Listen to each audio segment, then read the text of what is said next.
그건 너무 무례하시네요.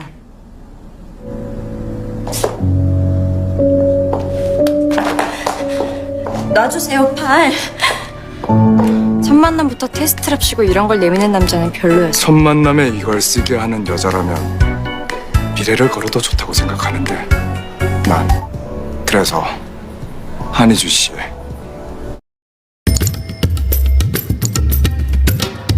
Han Hee-jo merupakan seorang wanita yang sejak kecil diadopsi oleh keluarganya. Ia pandai melukis. Ayahnya merupakan pimpinan Hanwoo Financial Group. Meski diadopsi oleh keluarga berada, Han Hee-jo selalu dikurung di dalam kamar. 여보세요? 집이에요, 와이프. Hidupnya begitu sulit karena perlakuan ibu dan adik tirinya yang semena-mena. Tak cukup sampai di situ saja.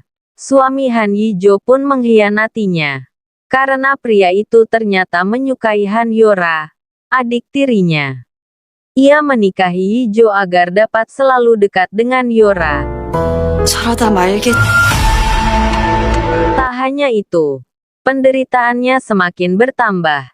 Saat ibunya memfitnah dirinya dan membuat Hee-jo diburu polisi. 이럴 때 네가 은혜를 갚아야지. Saat hatinya sedang kalut karena masalah yang bertubi-tubi, Han Hee-jo mengalami kecelakaan setelah mobilnya menabrak mobil lain. Dia dinyatakan meninggal. Dan saat terbangun, dia telah kembali ke masa 1 tahun yang lalu, saat dia masih bertunangan dengan Jung Se-hyuk. Karena sudah mengetahui kehidupan masa depannya yang menyedihkan, Han Hee-jo bertekad membalas dendam pada semua orang yang telah menyakitinya. Untuk merubah kehidupannya, Han Hee-jo kemudian membatalkan pernikahannya dengan Hyuk, suaminya di kehidupan masa depannya. 지금 어딜 가는 거야? 파혼 통보하러. Dan kemudian, Han Hee-jo mendekati Seo Do-guk, lelaki yang disukai dan sangat ingin dinikahi Han Yora, adik tirinya itu. 안녕하세요, 서도국 씨. 잠깐 앉아도 될까요? 한희주 씨? Seo Do-guk merupakan pria cerdas dan tampan. Ia juga seorang cucu dari pendiri Taeja Group, perusahaan konstruksi terbesar di Korea. Rencana Han Hee-jo mendapat sambutan positif dari Seo Do-guk.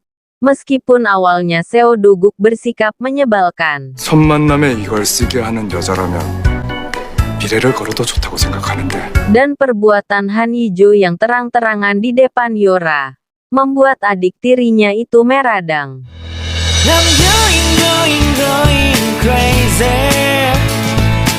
어때요, 서도국 씨? 물론이죠, 한희주 씨.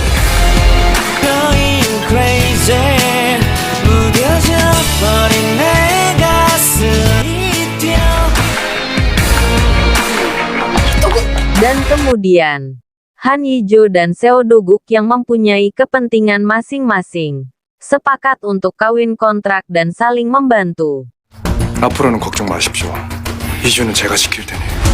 Awalnya keluarga Seo Do-guk tidak merestui hubungan mereka. Namun setelah mengetahui apa yang telah dialami Han Hee-jo selama ini, membuat mereka bersimpati dan mulai menyukai Han Hee-jo yang baik hati. 해도 그런 아들을 가만두지 않을 화끈하고.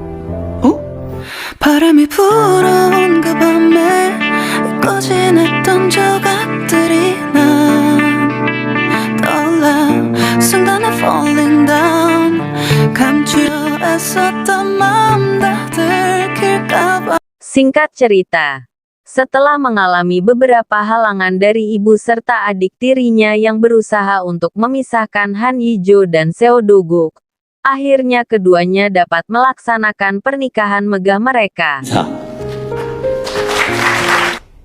어머니가 못 오시게 한... Sementara Yora yang gagal mendapatkan Seo Do-guk kemudian mendekati Jong-wook, kakak tiri Do-guk, dan mengadakan kesepakatan untuk menghancurkan Do-guk dan Hee-jo. 만나고 있어요, 어머니. Di sisi lain, usaha Hee-jo untuk balas dendam mulai membuahkan hasil. Dengan bantuan Do-guk, Satu persatu rahasia keluarga angkat Yijo terkuak. 이주야, 이거 어라노? Fakta bahwa Yijo adalah anak kandung ayah angkatnya. Dan ibu tiri serta kakeknya merahasiakannya dari dirinya dan ayahnya. Dan fakta lain yang tak kalah mengejutkan Yijo, bahwa ibunya masih hidup. Dan selama ini selalu berada di dekatnya. Selama ini ayahnya menganggap kalau Yijo dan ibunya telah meninggal akibat kebakaran rumah. Yang belakangan diketahui semua itu adalah ulah ibu tirinya. 믿는 게 아니라 안 믿는 걸 택한 거겠죠. Puncaknya, ibu tiri Yijo juga berusaha mengambil alih perusahaan ayah Yijo dengan cara meracuninya. Hingga kesehatan ayah Yijo memburuk. Dahulu juga ia pernah melakukan hal yang sama pada Yijo kecil.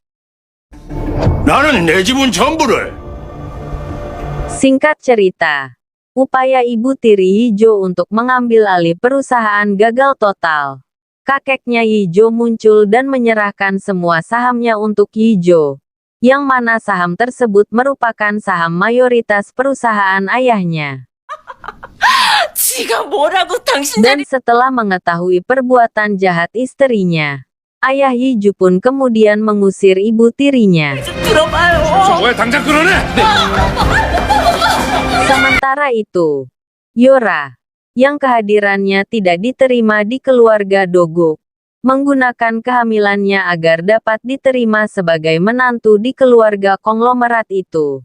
Dengan harapan dirinya dan Jungwook, kakak tiri Doguk itu dapat menguasai perusahaan Taeja. 이게 참말이야. Namun, sebelum berhasil melakukan rencana mereka, Jungwook ditahan karena pengelapan, pembuatan dana gelap dan pemalsuan dokumen. 신을 횡령, 비자금 조성 및 서류 위조 등의 혐의로 Tampaknya karma sedang menghampiri Yora dan ibunya. Ibu tiri Yijo pada akhirnya harus membayar semua perbuatan jahatnya selama ini. Kejahatan yang ia lakukan atas percobaan pembunuhan Yijo dan ibu kandungnya di masa lalu.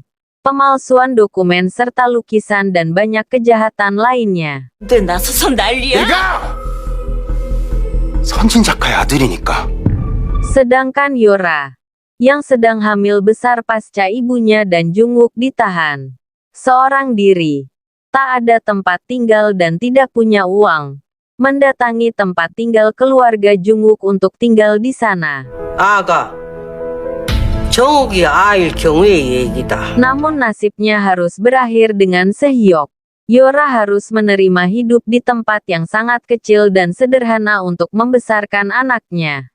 Dan keluarga Sehyok harus menerima nasib dengan kehidupan mereka, yang gagal mendapatkan mantu keluarga kaya. 죄송해요. Singkat cerita, Yijo kini dapat bernafas lega, karena misi balas dendamnya telah berhasil. Kebahagiaannya semakin sempurna karena Doguk tulus mencintainya. Dan belakangan Yijo juga mengetahui kalau mobil yang bertabrakan dengan dirinya adalah mobil Doguk. Sama seperti Yijo, Doguk juga diberi kesempatan hidup kedua karena keinginannya melindungi Yijo. 아무 잘못 없습니다. 이 삶에서 사랑받지 못하고 Dan kini, di hari dan tempat yang sama saat mereka mengalami kecelakaan yang merenggut nyawa keduanya, Yijo dan Doguk kembali mengalaminya. Namun kali ini penyebabnya adalah Jungwook. Jungwook kabur dari penjara dan kemudian menculik Yijo yang sedang hamil. Doguk yang berusaha menyelamatkan Yijo menderita luka tusukan yang parah dan mengalami koma selama 2 bulan. Sedangkan Jungwook kembali ditahan. 다 끝난 거 맞아. 어디 안 돼. Singkat cerita, penderitaan panjang Yijo telah berakhir. Setelah Doguk terbangun dari tidur panjangnya, mereka kemudian mendaftarkan pernikahan mereka secara resmi dan hidup bahagia. 첫날 밤은 보내야지. 맞아. 카드기 챙겨야지. 눈 뜨면 눈부신 아침 햇살과 모닝콜로 너와 시작하는 하루 마치 내 인생의 보컬 코스가 지금에 맞춰진